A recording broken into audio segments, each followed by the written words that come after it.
And I'm writing down, I'm about to negotiate with, his name was Morris Oberstein. He's like Irving Azoff, this guy. And then there's me. And we're going in to negotiate the record deal. Now, the problem was that the longer the lunch went on, the more drunk I got. And when I left, I couldn't read my notes. It was like, what? Huh? I can't understand. Oh, fuck it. I'll just wing it. So I go there and he's sitting there and I managed to negotiate the worst deal in the history of record deals. Hello and welcome to another episode of 2020. My name's Cory Pays. I'm here as always with Siobhán and Ben. How's it going, guys? Ooh, good. Excited about this. So we can just get to the fun stuff. Like this is her. There is some fun stuff, but before we get there, everyone please like and subscribe to the podcast because, you know, you get notifications every time we release a new episode, which is twice a week, every Sunday and Wednesday night. And they're all amazing, I promise you. I want to say thank you to all the people out there that have texted me and continue to ask me when things are on or are surprised by our guests because they haven't subscribed. And I'm like, they're amazed by the idea that you can actually subscribe. But it makes me feel good because now more people are actually caring. Like, so I guess the fact that people are too ignorant to subscribe, which is what I'm saying if you haven't yet, that they actually take the time to text me instead of just pressing the fucking button that tells you. Right. Well, this week we have some of the greatest like rock stories ever, and this guy Steve Wood, our guest, his life is just rock and roll. Like it could be a movie. I'd watch it in a heartbeat. Yeah. And of course, it's nice to listen to. He's got a wonderful British accent, some amazing stories coming from London, working in Paris. Just a super funny guy. I mean, I was laughing the whole time. If you could chop him up and snort him, you'd have a really fucking good time. This is Steve Wood, part 1. You've been 2020.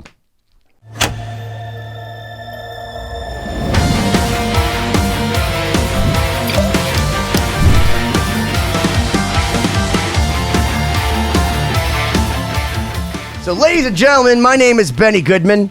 Welcome to 2020, a show about, I don't know. I'm not really sure. I've watched and been a part of over 60 episodes, and I still don't know, other than my cohorts in crime are here with me, Siobhán Cronin. Hey, I feel like it's been a while, but here we are. I'm wondering what this show's about, too. Cory Pays is probably like, it's not been long enough. Hi, Cory. Hi, Ben. How are you? And I'm so proud, and I'm so happy, because just continuing in the people that are above our pay grade that are talking to us, such an amazing person in the music industry who has done so much. He's our good friend Paul Geary's business partner at Global Artist Management, which I believe has merged with Shelter, which we will find out about. He has worked with everybody from Megadeth to Alice Cooper to Joe Perry to Johnny Depp. I can drop tons more names. I know, but we'll it's let like him a talk huge about folder of names. It's hard to keep track of. Ladies and gentlemen, the one, the only, and he's much cooler because he has a British accent, Steve Wood! Thank you very much indeed. I must tell you, this has made my day. I've been so excited, and I'm really glad you asked me. Thank you, guys. No, we're so glad that you're excited. I will say something. When you came to me about this, I did some research because, you know, I mean, this is what I do. It's what I've always done. And I started to look at how many people I'd worked with. And I didn't believe it. I mean, it blew my mind. 64 bands or artists. 64. Wow.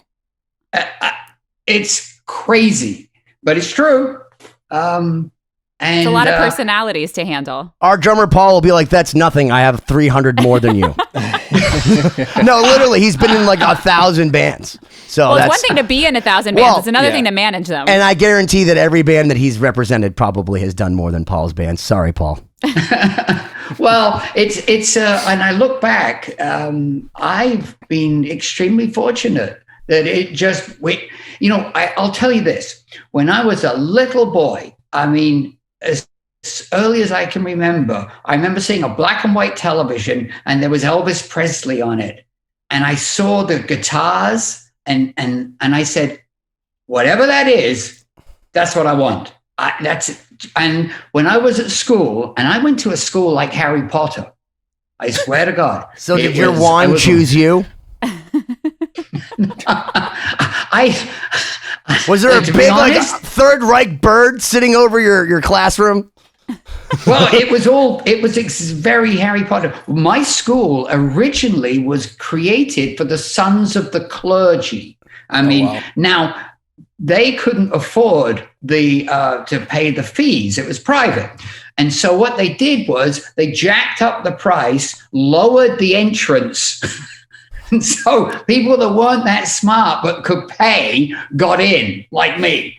And that's how politics works. Yeah, that's how the world works. It was, and that's how I got in. And I basically drew guitars in the margin of my exercise books almost every day. When you say exercise, you mean like at school? Because us United States people, we don't call the exercise books. We don't exercise at all. We just eat. We call that what we have to do later and put off to procrastinate, to not achieve anything. Well, so. I will tell you some. I mean, so there I was. It was Harry Potter, no question. I was a boarder. I'd been boarding at school since I was 8 years old, because in England, children are seen and not heard. And my first school that I boarded in, we lived 2 miles. I mean, what were my parents thinking? It's funny. I went to a boarding school too in Michigan that was modeled after the British boarding schools, and it was similar. Yeah. There, you could live like 5 minutes away. Is that why you're smart? Well, I have European parents, so they were like, "Oh, this American school system is garbage." Again, is that why you're smart? Well, that may have something to, but no. But here's the thing: I went through the system, and I couldn't give a shit about school. I really didn't, but I had to do it. And the minute I left school, all I wanted to do was be in rock, but I didn't know how to do that. And so the next best thing I thought was fashion, because I thought, well, that's cool. And it was like 1972 or something. So I thought, well, that's pretty rock. I mean, fashion. And through my parents were very successful in what they did. So they pulled strings. And I was in Paris 2 weeks after living, my whole life in the UK as a boarder. I ended up in Paris to work in the fashion industry. And I worked for this very famous haute couturier like Yves Saint Laurent on the Champs-Elysees. I love how you say that. It sounds like, you're on one of those commercials and I'm supposed to spend $1,000 on a cologne, the way you say it. I say like Yves Saint Laurent. Yves Saint Laurent. Yes, it's Yves Saint Laurent. And it's the Champs-Elysees. But because I learned French. And so what I did was I was out and I felt for 3 days, I felt so sorry for myself down in the dumps. And on day 4, I thought, wait a minute.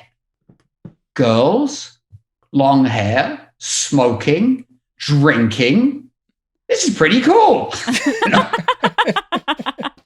Men in that field that aren't trying to compete with you. So you probably leveled the odds a little bit. And in fact, you may be able to use what women use. Well, this is exactly what I did. Way.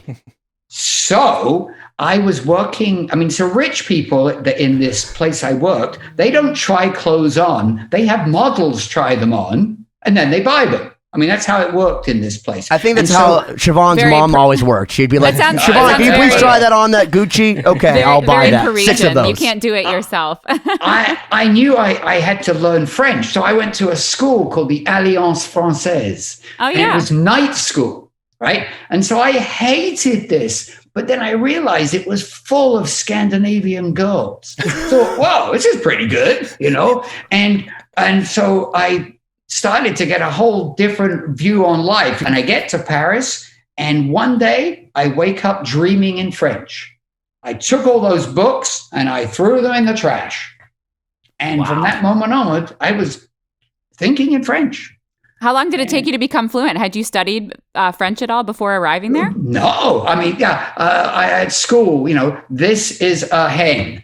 This is a pen. Things like that. It was just but now I spoke French. It was crazy. Was it one of those things where it's like money, where you have to like put a dollar sign in front of math to understand what it means? Like you had to put a chick in front of the fashion for you to understand, French?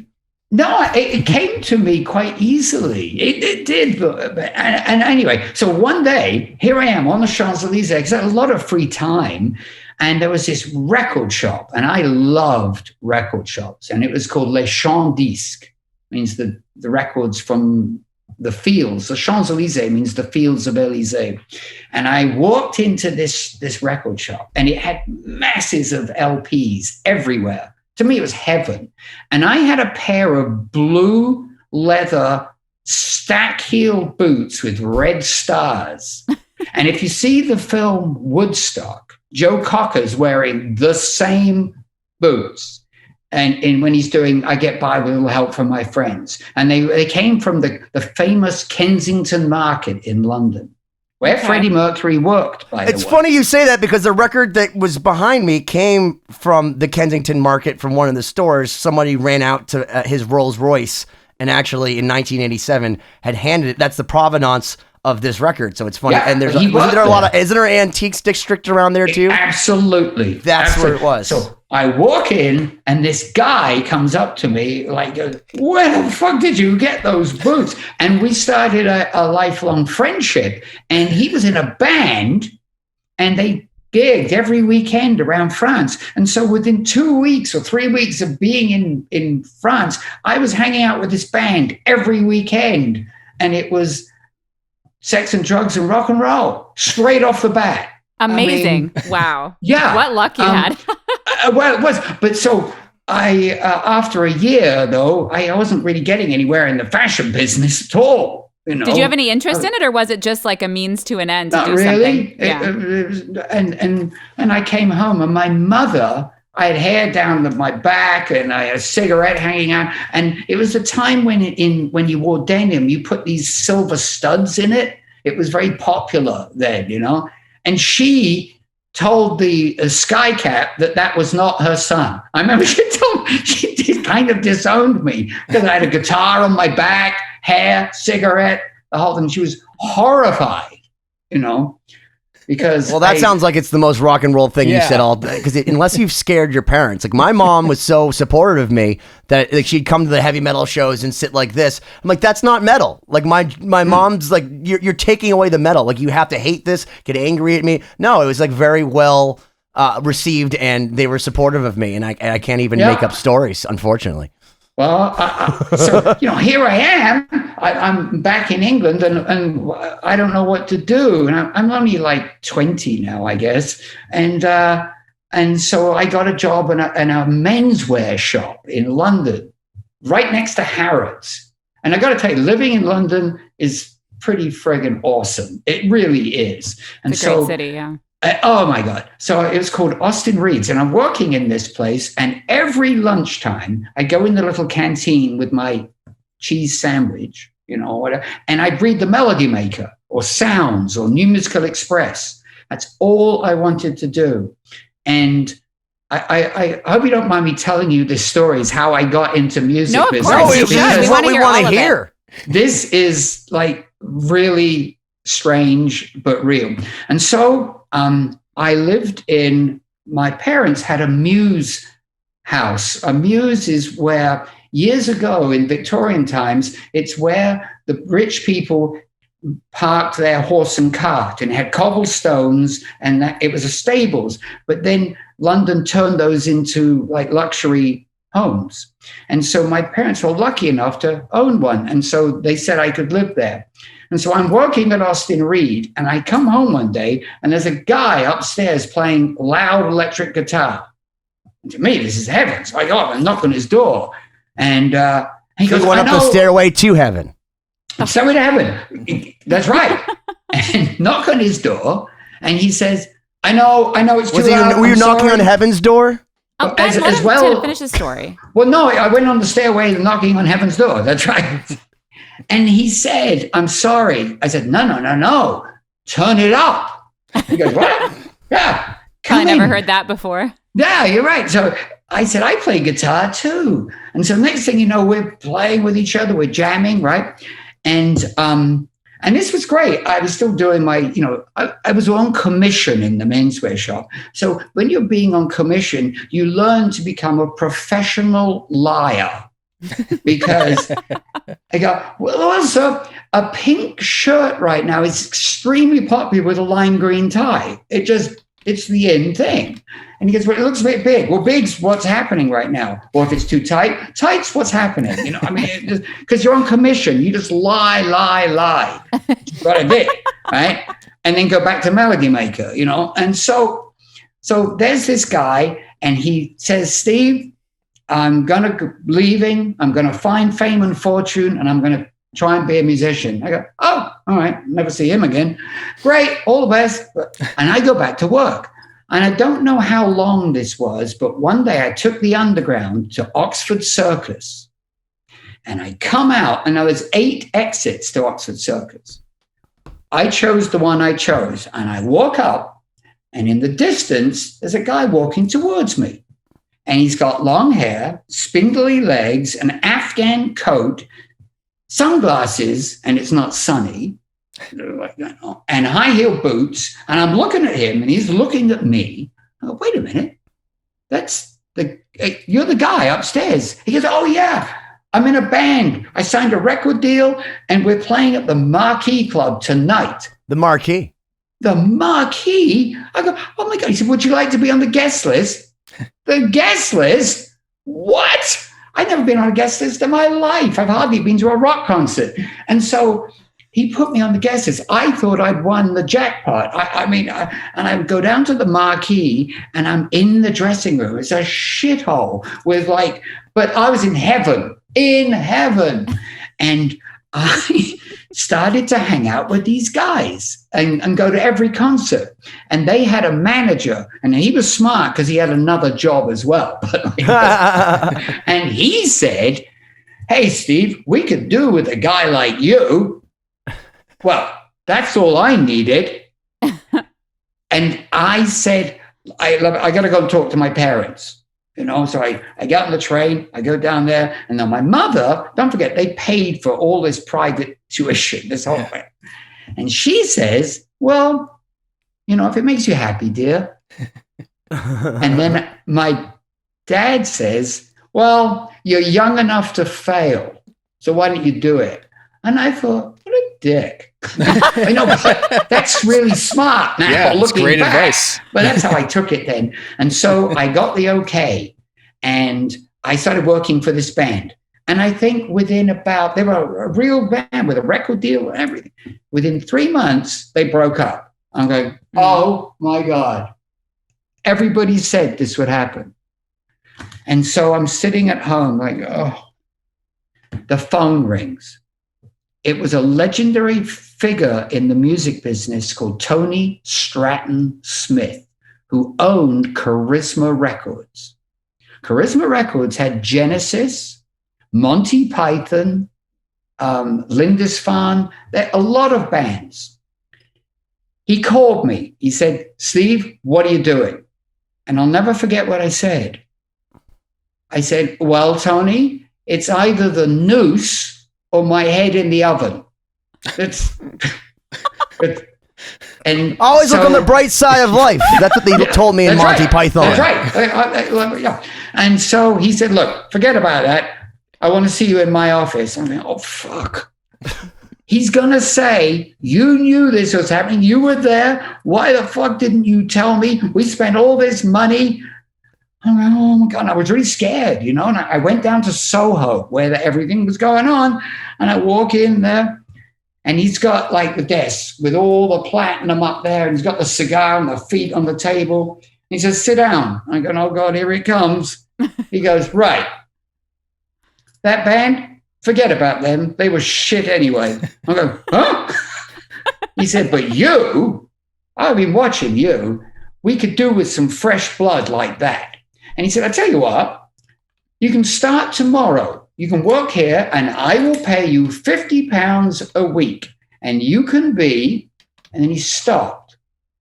He said, assistant promotions manager, slave.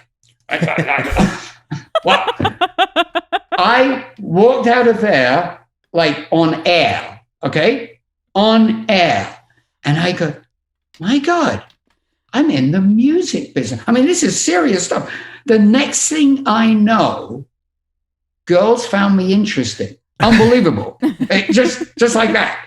I was doing the Old Grey Whistle Test, which is a famous TV show. I was going to radio. I was on tour with Genesis on The Land Lies Down on Broadway. By the way, stop there. I love that record. In fact, the guy who's in charge of the show, Scott Benson, when I told him in 2000 when he signed my band for the first time, before I lost him money the first time, he said, "Do you like Genesis?" And I said, "They can't dance." And he's like, "But no, I mean Genesis, like with Peter Gabriel." And I was like, "What?" And he sent me that record. And that was when I learned respect. Carpet Crawlers. Amazing. So there it was. I was doing all this. I was going to TV. I was at the first Tom Petty TV show. And here's a thing you don't hear anymore. After show parties. They had parties for everything. I mean, I was doing all of this, traveling around the country. I remember going to clubs with a biker jacket with no t-shirt underneath it. I don't know, but it looked good at the time, I thought. and I was drinking. I was taking drugs. There were women. It was crazy, but it's just what I wanted, actually. And that's how it began. Just like that. It's a good beginning. I had basically nothing to do with it, except I just happened to be there, you know? And that's how it all started for me. By the exit I took at Oxford Circus Tube Station. Wow. That's amazing that so much serendipity, and also the fact that your parents gave you that chance to be supportive, because it could have been a totally different situation if you didn't get that blessing. Oh, yeah. But it's interesting that you mentioned, that you saw guitar on TV, and so many of our guests have said that, where they have this one moment where it's their first exposure to seeing rock and roll, and it's on TV or a record or something, and that just sticks in their brain. It like drives them for so long until they end up in the industry. Well, Benny will know this. Hank Marvin was in the Shadows.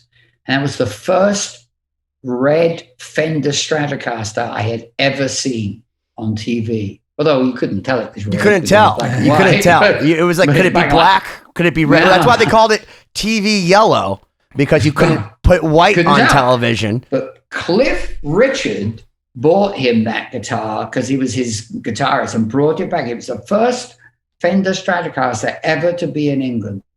And so I there I was, Benny, in the music business, doing all of this. And I was on this arc. I was just fortunate. It just started to do that. And I don't know. I often wonder what it might have been like if I turned left that day. I mean, I don't know. Right. Because I'm not good at anything else. Just not. Well, it was meant to be. Yeah, I was. There's more to that story, actually, if I may. Of course. Of course. Let's hear it. Be our guest. So he's literally the most like polite, like, may I do? Like, I'm like, meanwhile, like, Steve, shut up. I'm going to talk over you. No, don't you mean shut the fuck up? That's well, no, that's Siobhan's line to me. That's her line. That's coming up. So this is really when it gets into like insane what I'm about to tell you next. So I'm working at Charisma Records. I'm in Soho Square. Paul McCartney's next door in his office, MPL. I mean, this is the music business. It's all going on. And one day this Welsh guy comes into my office with a reel-to-reel tape. And he said, there's this band in Wales called Lone Star. And they're great. Okay, would you listen? So I listened. I immediately heard Led Zeppelin. This was in 1975, 6. I thought, oh my God. Next day, I got on a train and went to Cardiff in Wales. And I met this band. The guitar player is Paul Chapman, who I'm sure you know, So this band blew me away. The first thing they played me was a hard rock metal version of the Beatles' She Said. Right? That's the one. It blew my mind. So I thought, right, this is my chance. I can now be Peter Grant. I didn't think of anything else except I liked all that sex, drugs, and rock and roll thing that happened with Zeppelin. I didn't really like the working part of it. But anyway, I thought, look, it will just happen because they'll be big and that's it. And then I realized I don't know how to do a record deal. How the hell would you do that? So the general manager of Charisma Records, who just, by the way, is now Peter Gabriel's manager, lovely woman called Gail Colson. And I said to Gail, listen, Gail, I'm going to fess up. I'm going to leave because I got this opportunity to manage this band. And there's a bidding war now to sign them. And I can see my chance. And if I don't do this, I'll regret it. So I said, there's only one issue. I don't know how you do a record deal. So if I take you for lunch, would you tell me? Like it was like it's a one sentence thing. Right. I don't know. So she said, yeah, sure. So we went to this Italian restaurant. Now I happened to drink rather to excess in those days. When you say to excess, you're in good company. What is that defined as? Because I feel like when I talk to Shannon Larkin, much. Okay, and Slash, it's a different level of access. It was that level. Okay, it's like VIP versus all access. You know what I mean? I'd never been all access. I've always been VIP because I'm a girl. I can't drink, tequila. Well, I did everything to excess. So Gail's there. We're having our spaghetti bolognese or whatever, and I brought a little notepad, like probably no bigger than this cell phone, and a pen. And I'm writing down. I'm about to negotiate with. His name was Morris Oberstein. He's like Irving Azoff, this guy. And then there's me, and we're going in to negotiate the record deal. Now the problem was that the longer the lunch went on, the more drunk I got. And when I left, I couldn't read my notes. It was like, what? Huh? I can't understand. Oh, fuck it. I'll just wing it. So I go there and he's sitting there and I managed to negotiate the worst deal in the history of record deals. But did I care? Not at all. Didn't care at all. Hey, we got we're there. I mean, it was like, well, I've made it. We got this deal. Now, what happens next? This is the God's honest truth. They saw the cash tills, the registers ringing. They saw it with this band. And who did they call to produce it? Roy Thomas Baker. Fresh out of Bohemian Rhapsody. Damn. Thank you for telling everybody that. And just so everyone knows, you're talking about the Tonka truck, which, by the way, the guitar player from UFO. And as as my friends know, the wrong one. But so that, and I've showed this on the show before, but every time I have a question in the studio, I refer to Mr. Michael from UFO. So I have the wrong, it's not the Tonka truck, the indestructible. By the way, may he rest in peace, 2020 took him as well. So cheers to the heavens. Yeah, we lived together. Paul and I shared a flat in London. Anyway, oh yeah. Oh my God, I got stories for days, Benny. So I now have the worst record deal in the history of the world.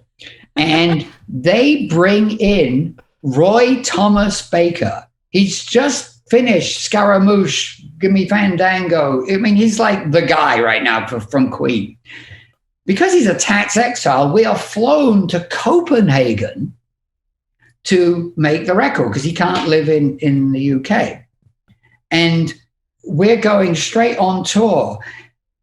That studio, this album was made, we were drinking this drink called elephant beer.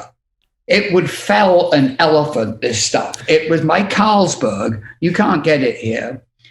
And bong pipes. That was the other thing.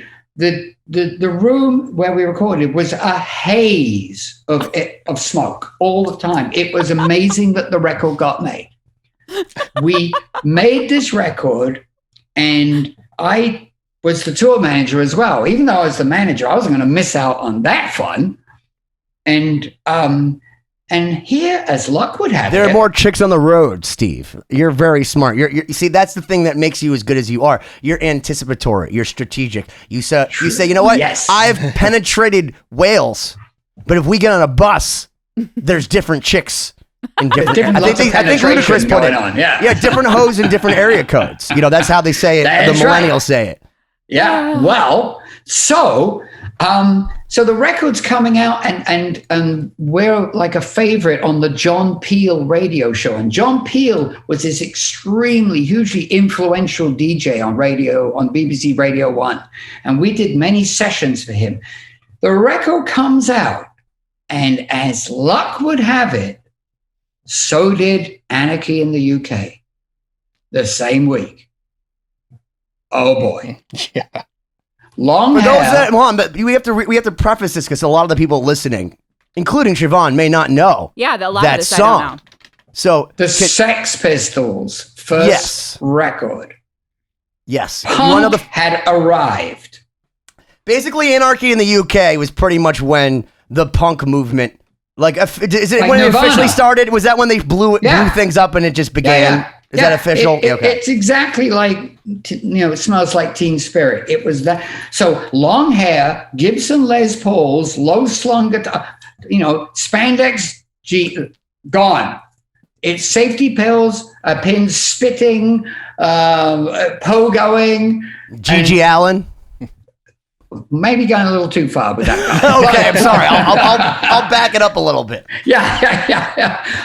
That's too much access. Yeah, it was extremely poor timing because it basically kind of ruined it. I mean, it was like pretty much overnight. It was old hat. But we went on tour. The first tour I ever did with these guys was with Ted Nugent. And he was on Stranglehold and Cat Scratch Fever. And he was wearing the loincloth. Weird guy, by the way. I've seen him talk. Yeah. That's about the least favorite thing of mine of his. Yeah. And in fact, the best thing I found out about him is he doesn't even sing that song. So when I hear it, I don't have to think I'm listening Derek to Ted St. Nugent's Holmes. voice. Yeah, no, it's Derek St. Holmes. Yeah. So we find those basically, I'm doing all of this. And again, I'm about to tell you something, which, again, I had nothing to do with, but it's the next building block in what my history.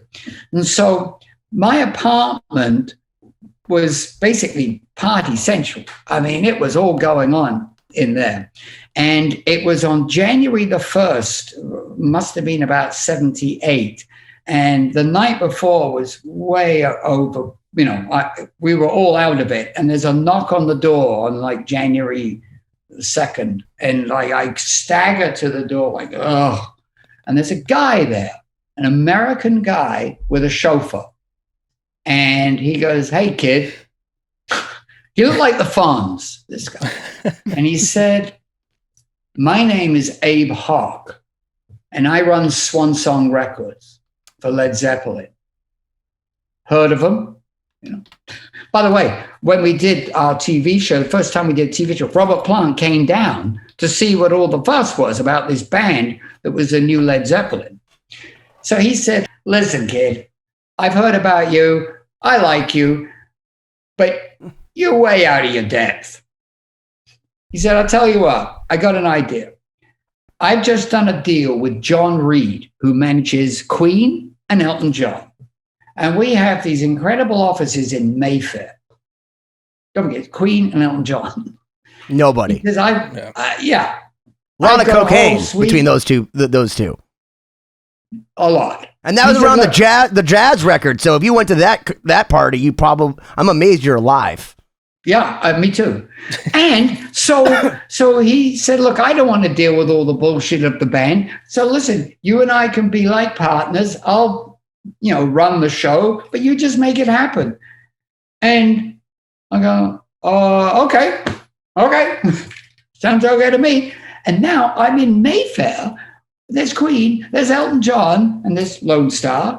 And this is the height of it's like the top of the heap right here. And there again, I'm just part of it. It's crazy. Were you there? So I have to ask you this now because I'm a huge Queen fan. It's legendary, the release party for the jazz record. In Louisiana? I don't know where it was. All I know is that they never even played the record. Yeah, they never played the record supposedly because apparently Freddie Mercury had hired like midgets giving cocaine out in the bathrooms, and then whores to suck you off if you were there, and then riverboat in New Orleans. Can you talk? Were you at that party? No, I was not, but I heard all about it. So what's that phone call like, Steve? The phone call after that party, like how did you hear about it? Like what was that like in 1978? Well, it was basically like hedonistic. It was like nobody heard of anything that out there. It was just excess times 10. They didn't play the record at the record release party. They didn't even play it. No, it was all about sex and drugs, and it was a different time. You know, I mean, we would go to parties and there was cocaine openly done on the tables in restaurants. It's crazy when I look back on it. Now, here's the thing, right? So I was at so many like legendary concerts living in London. The very first New York Dolls show at the Bieber fashion shop in Kensington, next to the Justin Bieber was there? No, it was called Bieber, B-I-B-A. Oh, I thought you were talking about somebody big. No, they had a restaurant on the top called the Rainbow Rooms, and the New York Dolls played their very first show there, and I was there. And there was so many things that I was part of that happened. I was at the very first Guns N' Roses show in London ever. Did they go on in time? Like, did Axl go? Like, were they supposed to be on an 8 and like they went on an 8 like 50 or irrelevant? Was it like, let him talk. Yeah, I'm sure this was before Axl became. I didn't know if it was a trend from the beginning.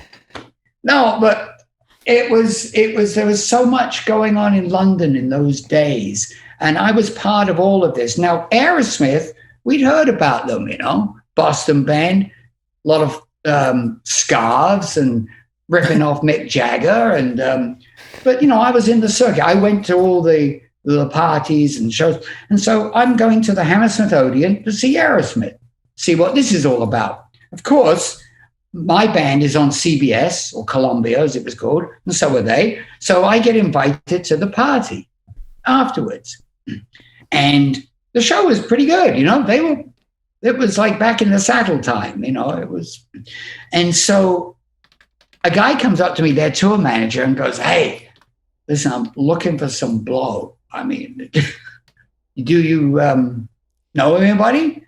I said, yeah. And so we went into the men's room, right? As one does. With a one of them,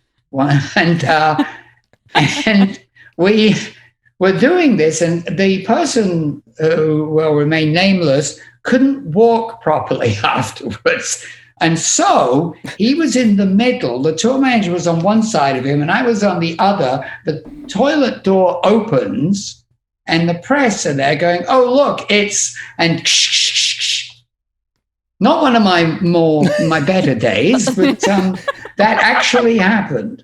Is this why Joe Perry still sleeps in his leather pants? So if he ever gets caught doing anything, that he can make sure he looks like a rock star? Because if one thing I learned from Paul Geary, smart move, is that he said that one time he came and downstairs and it was 9 a.m. and Joe Perry was cooking him breakfast, and that he still had all the chains and like the open pants, and he was like, "Joe, do you ever not do this?" He's like, "I'm gonna one time show up with like my pajamas with Johnny Depp somewhere, and they're gonna flash cameras." So like. It sounds to me like it's very important to always be wearing your leather pants and your blue boots with your stars, because you'd never know when you're going to come out of a bathroom stall with Steven Tyler fucked up. But you're right. And there are two people I know that are always ready to go on stage. Yeah, I just did. Rudolf Schenker, because I used to tour manage the Scorpions. That guy, always ready to go on stage. Doesn't matter when it is, where it is, he's ready. Just put a flying V in his hand, he's there. Joe's another guy.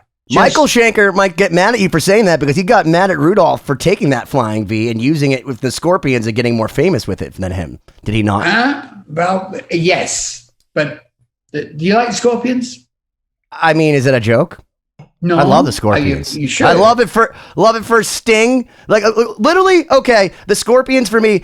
When I first heard the Scorpions on the radio, was the first time I think I actually sat down and said, "What the fuck is that guitar?" And that's, I mean, I've been listening to Queen and Aerosmith and all. Like I hadn't got to the Van Halen but I think that was the first time. I think maybe it was like a Rock You Like a Hurricane or something like that. But like as a 7-year-old, I actually internalized.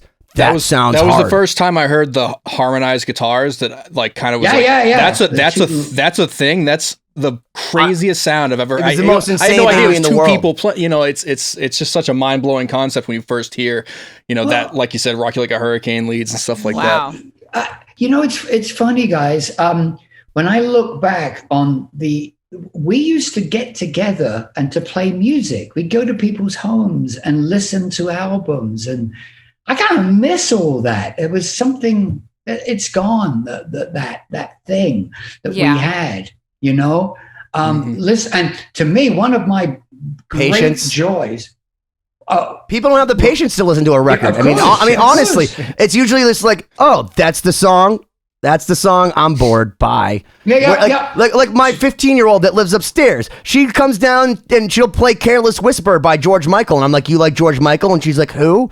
She just knows songs. She knows songs, so she can sing "Tears for Fears," but only one "Tears for Fears" song, and then she knows Tommy Two Tone or something crazy, but only songs. No. And you knew that you had to go buy the record back in the day. You had to listen through all the other shit to get to the song that you do, and sometimes you'd even find other stuff that was even better than the song, and that's completely lost on this generation. Which is also why I'm wearing the shirt, which I throw out to John Mamone, who's of Prism Mind, because this is his "Fuck Millennial" shirt, because someone's probably watching and they don't get it, but this is the Doors, and it says Eagles Hotel California, but it's meant to heckle all the millennials that just listen to songs and not bands. But you're absolutely, to me, I used to love. I had a bean bag, a great big bean bag, and a bong pipe, and headphones.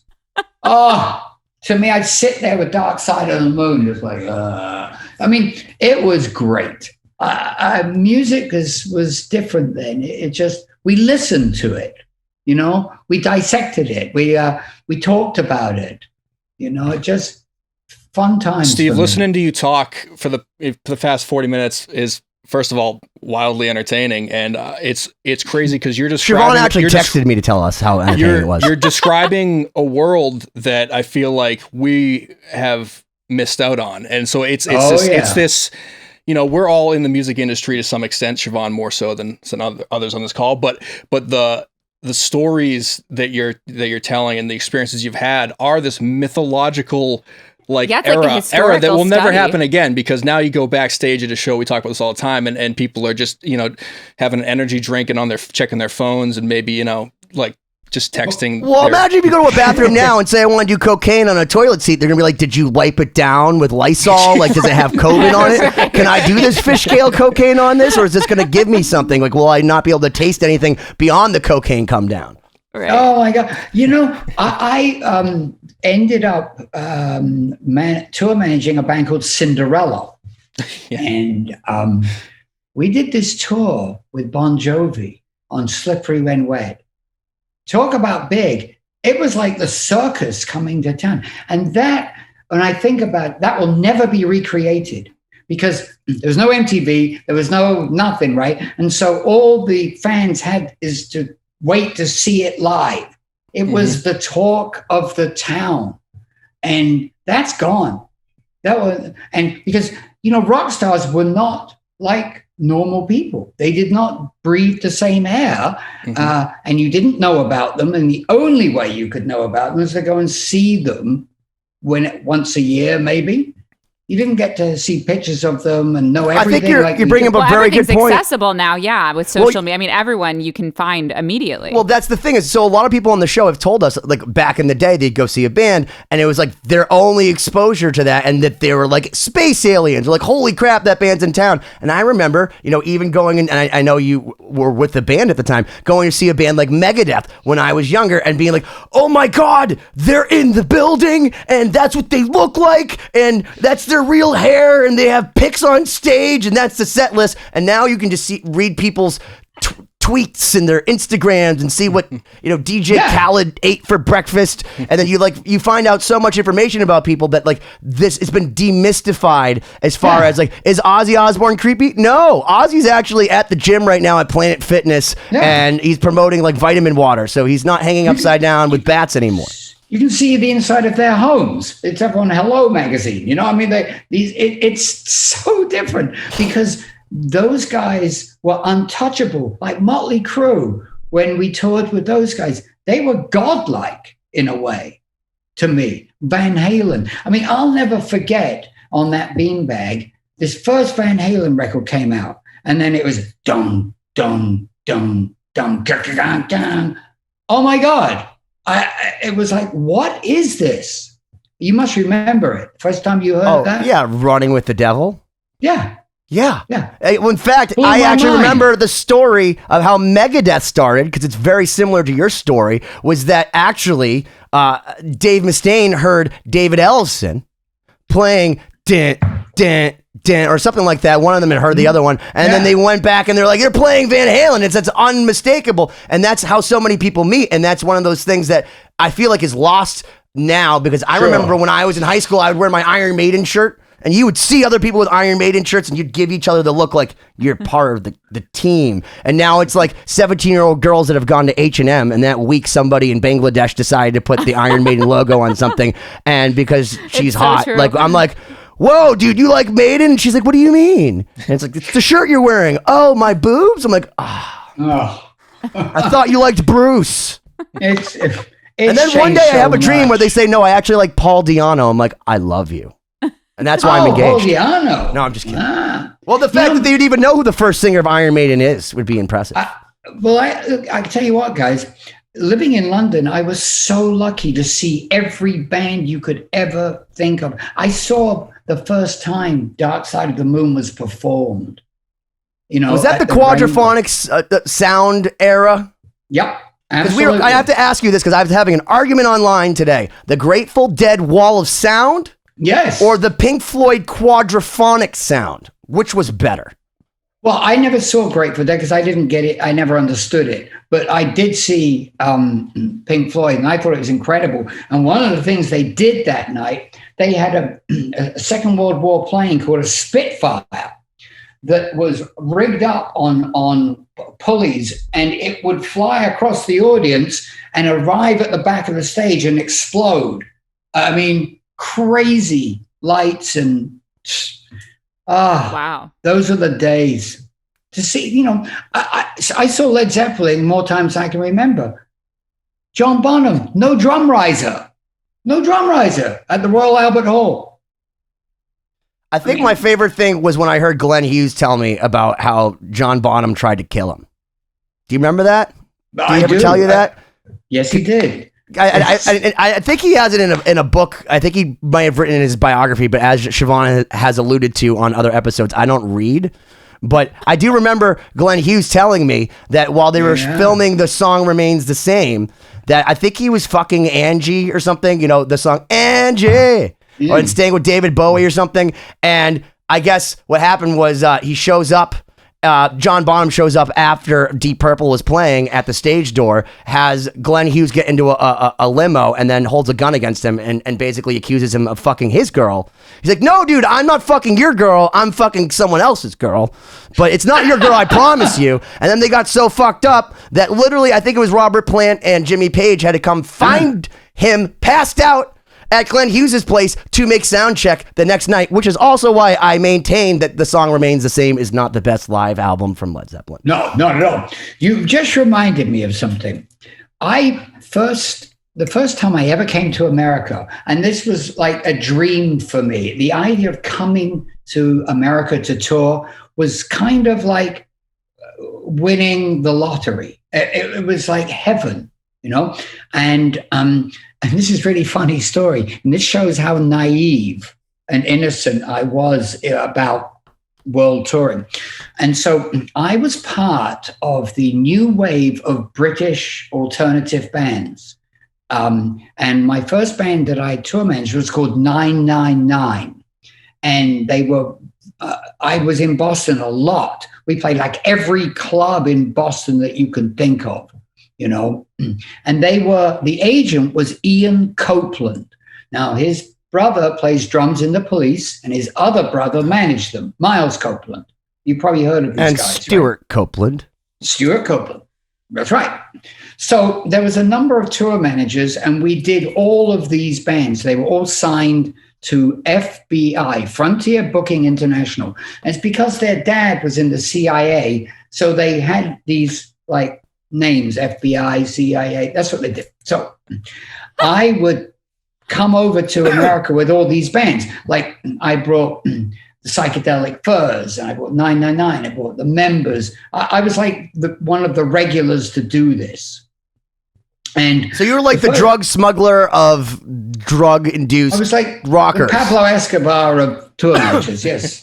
And so the first date was was on the East Coast, and I didn't know how to rent a van or anything, so I called Ian Copeland and said, Ian, I didn't want to look green, so I tried to pretend I kind of understood, but he said there's this great company in Elizabeth, New Jersey. They're terrific for vans. In those days, the gear went in the back, the luggage, the road crew, and I was the driver. That's how we did it in those days. And you just like hardly had days off. And so I got the van and we did the tour 3 months long, and it ended at the Santa Monica Civic 3 months later. And it was terrific. And Los Angeles was like heaven to me, you know. It was for all the kind of wrong reasons, I guess, but I loved it. Sunset Marquee. I mean, that's where I was at. Finish the tour, call up the van company in Los Angeles and go, hey there, hey, it's Steve Wood. The tour's over. Where do you want me to drop the van? You know, thinking this is like Avis, Hertz, or whatever. He goes, what do you mean? Where do you drop the van? He said, here. I go, what do you mean here? He goes, Elizabeth, New Jersey. I go, what? I'm in Los Angeles. Oh, no. He goes, so? I'm like, true story. And so I went, oh my God. So I bribed the sound engineer. I said, dude, I am really fucked up here. I need some help. I said, I'll pay you. Would you do the drive with me? And he goes, well, all right. And this is a day when you could change air tickets. You know, I mean, remember, you change air tickets. So I said, look, I'll do the first 700 miles. You do the next 700. I'll fill up. You get the burgers, and we're just going to go in one. And we did it in 49 hours. And by the time I got to Pennsylvania, I hated his guts. I never wanted to see him ever again. Hold on. Can we pause for one moment? I feel like anytime I've ever gotten to Pennsylvania, it makes me hate everybody that I'm with. Is that just a Pennsylvania thing? Or Siobhán, you should know that. Anytime you're in a car longer than 25 minutes, I think that's the case. Okay. Guy with And so we stayed at the Holiday Inn on West 57th. He wanted to go to bed. Not me. I called up a guy. I got something to help me stay awake and went to Haraz. And I'm out. And then it was, you wake up in the morning, go, oh, who are you? You know, I mean, that was the way it went in those days. That's like those days. Yeah. Isn't it now still? I feel like that's still a now thing. Well, I don't know anymore. It's not as mainstream, probably. It's way easier. It's way easier. It was before you knew you could die doing that. That was luckily we didn't know about that. You can die doing these things? That's good to know. Yeah, it was before the AIDS. I'm gonna write that down. Yeah, but it was. But that really happened. I really, did that journey, and unbelievable. And right after that, I ended up with Saxon. And I remember, I'm sure you know Saxon, right? Of course. And I thought, I need a metal band. That's what I want. And so they're more my speed. I need Saxon. Yeah. I need that. I want that. And so their manager was a complete and utter crook, but a gentleman crook. He's dead now. He managed Morrissey for a long time. His wife had the money, and she was part of the Asprey family, which are the jewelers to the Queen. Okay. And so he was a gentleman crook, no question about it. But he managed Saxon. And to him, Saxon were a bunch of commoners because he went shooting on the weekend. Well, so wouldn't you say that they're more like plebeians? And right. he would be, yeah, right. Exactly, And then exactly. Because that'd be more of a feudalistic thing, because we're talking Europe, right? So I'm just trying to get... Yeah, that's right. And I remember the first show I did, this is what I really wanted, and I got Saxon. And the first show was in Toronto, and I was on the side of the stage, and I caught the flu. And I had like a temperature of 103. I thought I was dying. And they're playing at 1,000 decibels with pyro and explosions. I'm going, oh my God, this is what I asked for. I mean, I thought I was dying, but had a lot of fun with those guys. Cigarettes and cups of tea. That was what Saxon was about. That's me and Biff Byford. Is that what metal is? Is cigarettes and tea? It was for those guys, I swear to God. So let me ask you this. You've worked with a lot of metal bands. I mean, in fact, I will, before the end of this episode, I will tell a story. In fact, I found this out years later, that I actually had met Steve Wood because, Dan Hartwell, who we had on the show, through a show called The Big Field Day for WAAF back in the day. He had Megadeth come, to play. And I had worked some of his shows, and this was the first show that he was like, Benny, now I'm going to make you in charge of Megadeth. You get them what they need. Don't ask for autographs. Don't bother them. Leave them alone. And if they want to hang out with you, they'll let you know. Wrong guy. Yeah. So I'm like, great. He gives me a pass. The first thing I do is I walk right in the room, and apparently Megadeth was trying to practice a song called Crush 'Em, because they were going to shoot the video that day. Song. It was for the wrestler. Right. So they're literally in like a circle. It's Marty Friedman. It was Jimmy DeGrasso on drums at this moment because I was there. I know you were there. And I remember walking in and seeing Dave Mustaine, and I didn't even think about the fact that they were all in a circle doing things. I just made a beeline right to him. Yeah. And he literally goes, ouch! Ouch! And Steve gets up and he's like escorts me nicely because I'm like 16 or 17. So I'm at a young enough age where it's like, he doesn't know better. Maybe he's been sniffing glue. We don't know. And they removed him. But then later, I'm still backstage because I was friends with the promoter, and I'm sitting there like looking at them from afar, like sniffling. And Dave Mustaine, being the chivalrous, deep-hearted person that he clearly is, sees me. And he comes up and he goes, I didn't mean that. I was just practicing because we're about to shoot a video. Do you play guitar? And I'm like, yeah. He goes, do you want to meet Marty Friedman? Yes. And he brought me over, and I asked for everyone's autographs. And I walk away and I hear him going, I know what that is, to this other 15-year-old who has an Inside Out Metallica shirt on. And I'm like, oh my God. I walk off, and then of course I see Dan Hartwell, and he's like, you didn't listen to me.